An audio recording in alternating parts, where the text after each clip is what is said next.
क्या कोई अघोरी मार्ग है? निश्चित रूप से है। यह अब भी बहुत सक्रिय आध्यात्मिक प्रक्रिया है। ताजा शव में कुछ संभावनाएं होती हैं, तो कुछ प्रणालियां उसका इस्तेमाल करती हैं। अगर आप वाकई मुर्दे को जिंदा होते और उस तरह की चीजें देखना चाहते हैं, तो यही वो लोग हैं।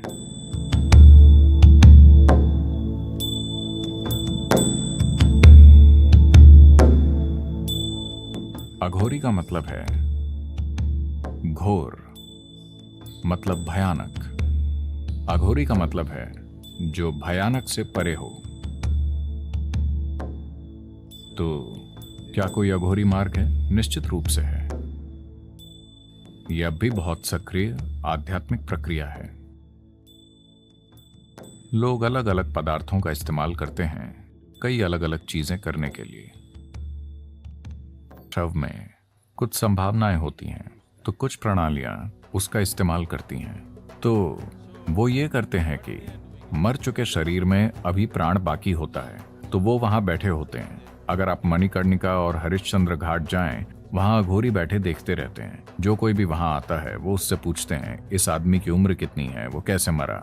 इसलिए कुछ लोग जो नहीं चाहते कि ये पता चले, वो प्लास्टिक की शीट से उन्हें ढक देते हैं ताकि लोग उसे देख न सकें। उस आदमी की उम्र कितनी है वो नहीं बताएंगे, लेकिन अघोरी जानना चाहते हैं। अगर वो एक युवक है जो एक प्रचुर जीवन था और वो किसी वजह से मर गया, वो उस तरह का शव चाहते हैं। जब ऐसा होता है तो वो वहां काम करना चाहते हैं। वो उस ऊर्जा का लाभ उठाना चाहते हैं जो निकलती है। जब शरीर जलने लगता है तो इस प्राण को तुरंत बाहर निकलना होता है। जब वो बाहर निकलता है, वो उस जीवन ऊर्जा का लाभ उठाकर अपने साथ कुछ करना चाहते हैं। अगर आप उसका विज्ञान नहीं जानते, आप बस ये नहीं सोच सकते कि ये सब अजीब है। हाँ, ये कुछ करने का एक चरम तरीका है। ये हर किसी के लिए नहीं है। कोई ऐसा रास्ता क्यों चुनेगा? क्योंकि वो जीवन को अच्छे और बुरे की तरह नहीं देखते। वो बस जीवन को परम प्रकृति की ओर एक संभावना के रूप में देखते हैं। वो कैसे की परवाह नहीं करते। वो परवाह नहीं करते कि वो वहां कैसे पहुंचेंगे। अघोर कभी भी सामाजिक रूप से स्वीकार्य मार्ग नहीं रहा है, क्योंकि वो लोग जो चीजें करते हैं वो आपकी किसी भी कल्पना से एकदम परे है। तो वो तमाम तरह की चीजें करते हैं। ये ऐसे लोग होते हैं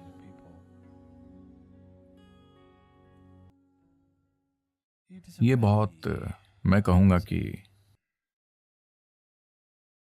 परिपक्व तकनीक है।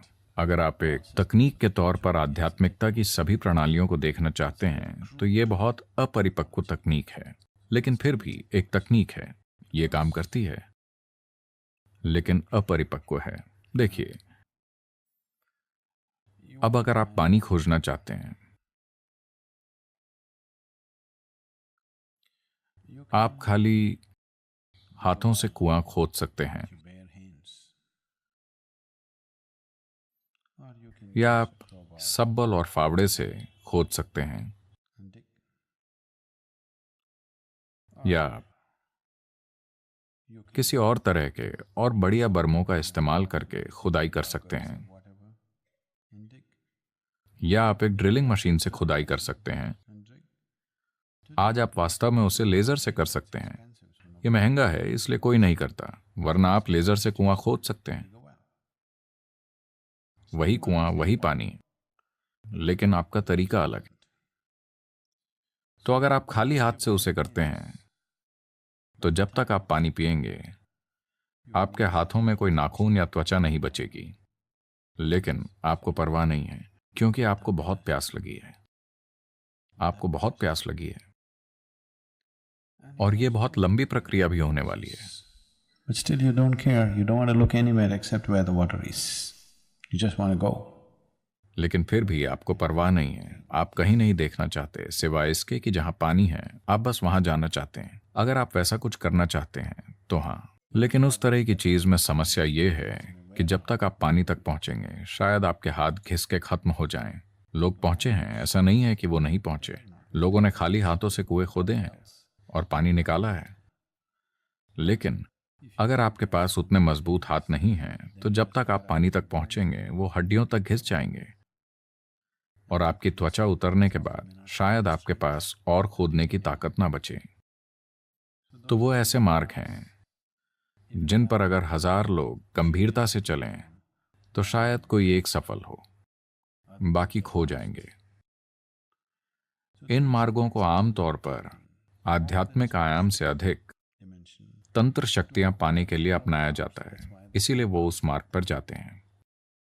एक आध्यात्मिक प्रक्रिया के रूप में भी ये एक संभावना है, लेकिन ज्यादातर लोग शायद वहां तक नहीं पहुंचेंगे क्योंकि ज्यादातर लोगों में उस तरह की लगन नहीं होती, न उनमें उतना साहस होता है, ना ही वो घिन को संभालने में सक्षम होते हैं, क्योंकि अघोरी मार्ग पर आपको सबसे घिनौनी चीजें करनी पड़ती हैं। लेकिन ऐसे लोग वो चीजें करते हैं जो कुछ शक्तियां हासिल करना चाहते हैं, जीवन पर हावी होना चाहते हैं, दूसरे लोगों पर हावी होना चाहते हैं। उस संदर्भ में हाँ, ये एक सक्रिय और असरदार मार्ग रहा है। ये कुछ लोगों के लिए एक सक्रिय और असरदार आध्यात्मिक प्रक्रिया भी रहा है, लेकिन ऐसे लोग बहुत कम हैं, दूसरों के लिए नहीं। दूसरे लोग इस तरह के मार्गों पर टूट जाएंगे, वो बस टूट जाएंगे, क्योंकि इसके लिए अलग तरह का होना होता है। वो उस मुकाम तक पहुंचना चाहते हैं जहां आप जिस चीज से नफरत करते हैं वो उससे दोस्ती करने की कोशिश कर रहे हैं, क्योंकि जैसे ही आप किसी चीज को पसंद करते हैं और किसी चीज को नापसंद करते हैं, आपने अस्तित्व को बांट दिया है, और जब आपने अस्तित्व को बांट दिया है तो आप उसे गले नहीं लगा सकते। तो वो कर रहे हैं जिसे आप सहन नहीं कर पाएंगे। जो आपके लिए सबसे घिनौना है उसी को वो दोस्त बनाएंगे, क्योंकि वो इसे दूर करना चाहते हैं कि उन्हें क्या पसंद है और क्या पसंद नहीं। उनके लिए सब बराबर है। ये ब्रह्मांड को गले लगाने का एक तरीका है।